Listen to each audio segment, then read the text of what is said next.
बच्चों आज हम डिस्कस करेंगे ओम्स लॉ के बारे में। और ये ओम्स लॉ क्या होता है?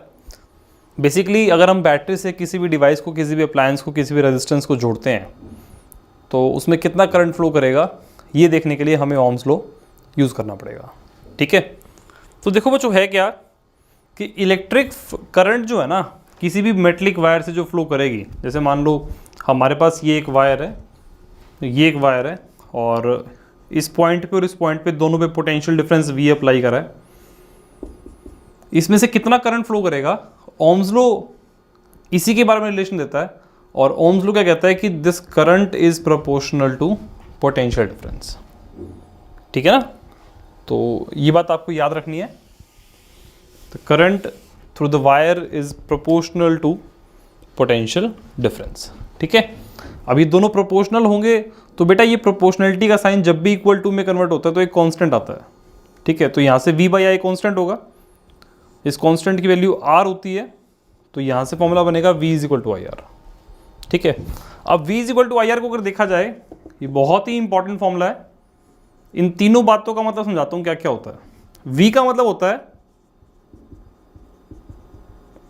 पोटेंशियल डिफरेंस, I का मतलब इलेक्ट्रिक करंट और R का मतलब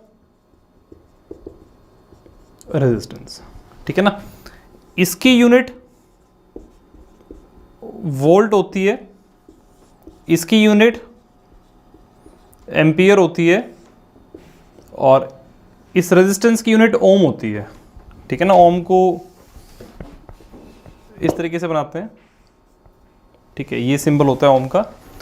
तो ये रिजल्ट आपको याद रखना है। अब बेटा ये रेजिस्टेंस क्या होता है इसके बारे में हम डिटेल में भी लिखेंगे, और एक बार आप इसको लिख लीजिए। ठीक है,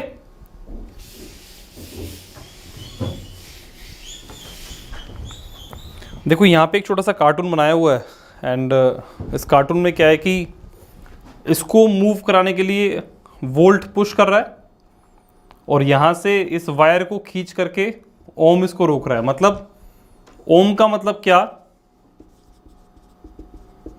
रेजिस्टेंस। रेजिस्टेंस कोशिश करता है करंट को रोकने की और वोल्ट कोशिश करता है करंट को चलाने की। ठीक है,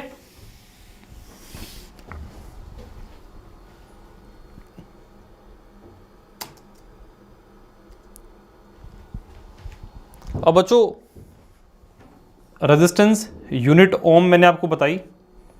अब क्वेश्चन ही आता है डिफाइन 1 ओम, इसकी वैल्यू 1 कब होगी? तो यहां से बेटा समझ में आएगा कि V और I जब दोनों वैल्यू 1 होगी तो उसको हम बोलेंगे रेजिस्टेंस 1। अब मैं थोड़ा सा पहले रेजिस्टेंस के बारे में डिस्कस कर लेता हूं कि रेजिस्टेंस है क्या। देखो बच्चों, जैसे ही अगर मान लो मैं इस वायर की बात करता हूं, मान लो, ठीक है, ये कोई भी एक पीस है और इसको मैं मान लो बैटरी से जोड़ता हूं। अब क्या होगा बेटा, इसमें करंट फ्लो करने की कोशिश करेगा और करंट फ्लो करने का मतलब चार्ज पार्टिकल मूव करने की कोशिश करेंगे। ठीक है, तो जब चार्ज पार्टिकल इस पीस से मूव करेंगे तो ये पीस क्या करेगा, उनके मोशन को अपोज करेगा। ठीक है, तो कितना ऑपोजिशन बनता है उसको हम एक रेजिस्टेंस बोलते हैं। ठीक है ना, रेजिस्टेंस वर्ड का मतलब ही रेजिस्ट करना को यूज हो रहा है। यहां पे रेजिस्टेंस किस टर्म से यूज होता है कि इलेक्ट्रिक करंट को फ्लो करने से कितना रेजिस्ट कर पा रहा है ये अप्लायंस या ये डिवाइस। ठीक है ना, तो रेजिस्टेंस बेसिकली एक तरीके से ऑपोज करने की पावर या फिर रुकावट के लिए यूज हो रहा है। ठीक है, लिखो इसको। अब बच्चों इस ओम्स लॉ को स्टडी करने के लिए ये सर्किट डायग्राम यूज होता है। आप लोगों की एनसीईआरटी की बुक से ही मैंने लिया डायग्राम। अब देखो ये डायग्राम क्या है, इस डायग्राम में बेटा क्या किया, यहां से एक वायर आई और ये एक रेजिस्टेंस लगा दिया।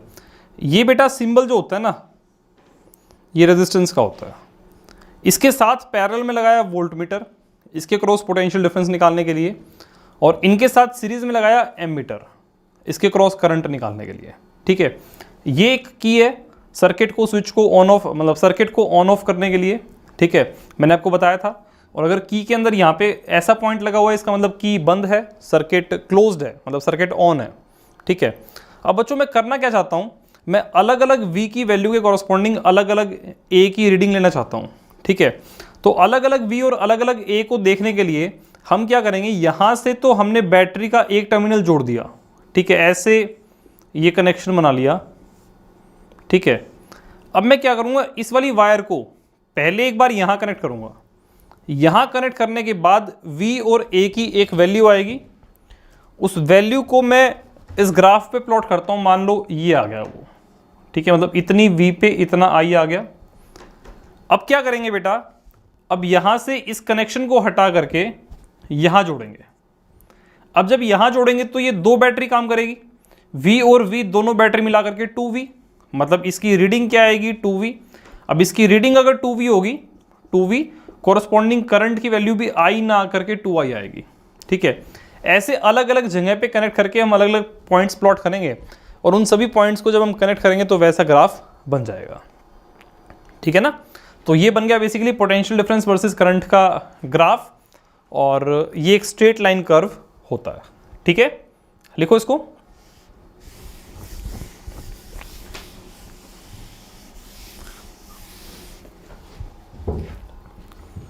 अब बच्चों इसमें एक बात और आपको समझनी है, जैसे V is equal to I R होता है ना, तो यहां पे तो I लिखेंगे, यहां पे V लिखेंगे, ये बन गई line,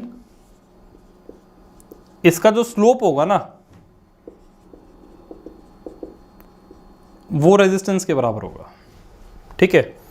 and this angle is theta, slope is equal to tan theta, वो किसके बराबर, R के बराबर। बात क्लियर है? मतलब ये क्वेश्चन कई बार आ जाता है, आपको V वर्सेस I का ग्राफ दे रखा होगा तो आपको स्लोप निकालना होगा, रेजिस्टेंस निकालना होगा tan थीटा। tan थीटा आप लोग अभी मैथमेटिक्स में ट्रिग्नोमेट्री में पढ़ेंगे, वैसे आप लोगों ने स्लोप वर्ड 9th क्लास में मोशन चैप्टर में ही पढ़ा होगा, और मैं बता देता हूँ। वैसे tan थीटा होता है परपेंडिकुलर बाय बेस, ठीक है। जैसे मान लो यहाँ तक का कोई वैल्यू अगर मालूम है मुझे, तो ये लेंथ अगर P है और ये लेंथ अगर B है, तो परपेंडिकुलर बाय बेस क्या बन जाएगा, स्लोप, ठीक है। लिखो इसको भी, लिख लो ये point, slope of VI curve gives resistance, ठीक है। लिख लो इसको।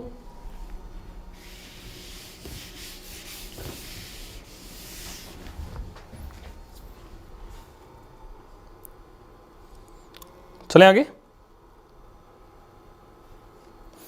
अब बच्चों हम एक डिवाइस के बारे में बात करेंगे, and the device is rheostat, ठीक है। रियोस्टैट क्या होता है, जैसे ना हमें कई बार बेसिकली लैब में एक ऐसा डिवाइस चाहिए होता है जिसका रेजिस्टेंस फिक्स ना हो, उसका रेजिस्टेंस हम चेंज कर सकें, ठीक है ना। तो एक ऐसा डिवाइस जिसका रेजिस्टेंस हम अकॉर्डिंग टू यूज़ कम ज़्यादा कर सकते हैं, उसको हम बोलते हैं रियोस्टैट। क्या बोलते हैं, रियोस्टैट, ठीक है ना। तो क्या लिखा देखो, a component use to regulate current without changing potential difference is called variable resistance, और इसी को हम रियोस्टैट भी बोलते हैं, ठीक है ना। और ये कैसे काम करता है देखो मैं बताता हूँ आपको। जैसे मान लो हमारे पास ना ये एक रेजिस्टेंस है and it is connected with A battery through a rheostat, ठीक है। अब यहाँ पे मान लो एमीटर है, मैं करंट की वैल्यू को कम करना चाहता हूँ, करंट की वैल्यू होती है V/R, इसका मतलब क्या है कि R को बढ़ा दो। अब बच्चों ये वाला रेजिस्टेंस तो फिक्स है, R को बढ़ाने का तरीका क्या है कि आप इस रियोस्टैट की वैल्यू को बढ़ा दो। जब आप इस रियोस्टैट की रीडिंग को बढ़ाओगे, इस रियोस्टैट की वैल्यू को बढ़ाओगे, तो पूरे सर्किट का रेजिस्टेंस बढ़ेगा, और पूरे सर्किट के रेजिस्टेंस के बढ़ने से करंट क्या हो जाएगा, कम हो जाएगा। बात क्लियर है? लिखो इसको।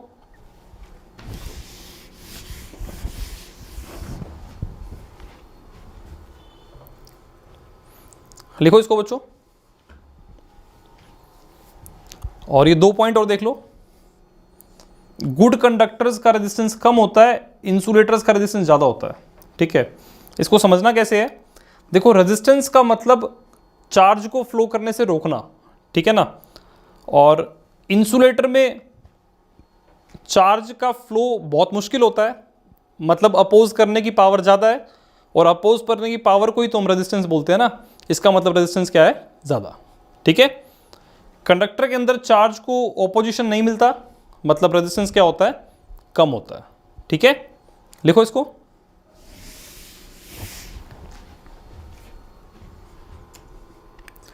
अब बच्चों हम लोग ये बात डिस्कस करेंगे कि किसी भी पीस के अंदर किसी भी, मान लो कोई आपको एक कंडक्टर दे रखा है, कोई भी एक मटेरियल है, उसकी एक रॉड गिवन है मान लो, ठीक है, तो उसका रेजिस्टेंस किस किस फैक्टर्स के ऊपर डिपेंड करेगा। तो बच्चों रेजिस्टेंस जो है, पहला तो लेंथ के ऊपर डिपेंड करेगा, ठीक है, दूसरा एरिया ऑफ क्रॉस सेक्शन के ऊपर डिपेंड करेगा, तीसरा नेचर ऑफ मटेरियल के ऊपर डिपेंड करेगा। जैसे मान लो हमारे पास ये रोड है, ठीक है, तो इस रोड की लेंथ, इस तरफ का एरिया और ये मटेरियल, ठीक है ना।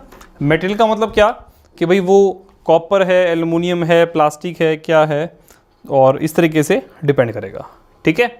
और बच्चों यहाँ पे एक और बात क्या, इन तीनों फैक्टर्स के साथ साथ रेजिस्टेंस को अगर हम रिलेशन देखें तो उसका रिजल्ट इस तरीके से बनता है कि resistance is proportional to length, मतलब जितनी ज़्यादा लेंथ होगी उतना ज़्यादा resistance, inversely proportional to area, मतलब जितना ज़्यादा एरिया उतना कम रेजिस्टेंस। दोनों को क्लब किया तो R is proportional to L by a, और इसका बन गया R is equal to rho into L by a, ठीक है। यहाँ पे रो का मतलब क्या होता है, रेजिस्टिविटी, ठीक है, लिखो इसको।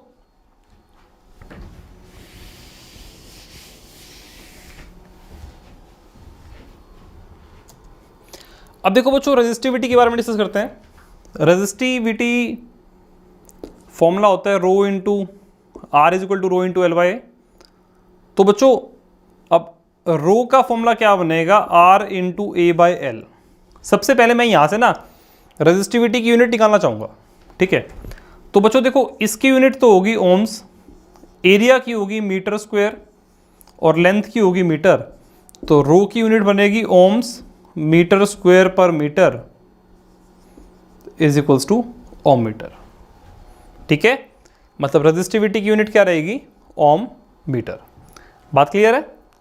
अब दूसरी बात बेटा एक बार लिखो इसको। अब देखो बच्चों हम यहां से ना रेजिस्टिविटी की डेफिनेशन भी डिफाइन करेंगे। अगर मान लो किसी सिस्टम के अंदर, किसी पीस के अंदर लेंथ 1 हो और एरिया भी 1 हो, तो यहां से क्या बन जाएगा, आर इज इक्वल टू रो। तो बच्चों यही डेफिनेशन होती है रेजिस्टिविटी की, ठीक है। Resistivity is resistance when length and area both are 1, ठीक है। लिखो इसको। Resistivity is resistance when length and area both are 1। Unit क्या होती है बता दी मैंने आपको, it is property of material. ये मतलब मटेरियल की प्रॉपर्टी है। ऐसा नहीं है कि एक आयरन की रॉड है बड़ी और एक आयरन की रॉड है छोटी तो दोनों का रेजिस्टिविटी अलग अलग होगा, नहीं। रेजिस्टिविटी रॉड की नहीं है, रेजिस्टिविटी मटेरियल की है, मतलब आयरन की डिफाइंड है, ठीक है ना। मेटल्स की, कंडक्टर्स की रेजिस्टिविटी कम होती है इसलिए वो कंडक्टर होते हैं। इंसुलेटर्स की रेजिस्टिविटी क्या होती है, ज्यादा, ठीक है। लिखो इसको।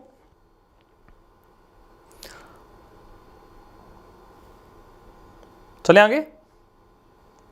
देखो बच्चों 2 पॉइंट ये बहुत इंपॉर्टेंट है, इनके ऊपर बेस क्वेश्चन आता है।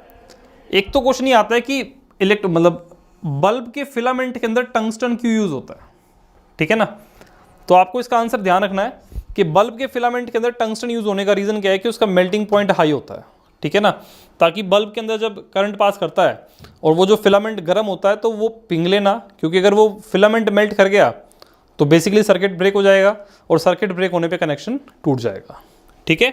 और दूसरा ये आता है कि कॉपर और एल्युमिनियम की ही वायर्स क्यों यूज होती है। तो बच्चों इसको आपको लिखना है कि इनकी कंडक्टिविटी ज़्यादा होती है और ये इकोनॉमिकली भी ठीक रहते हैं, ठीक है। लिखो इसको।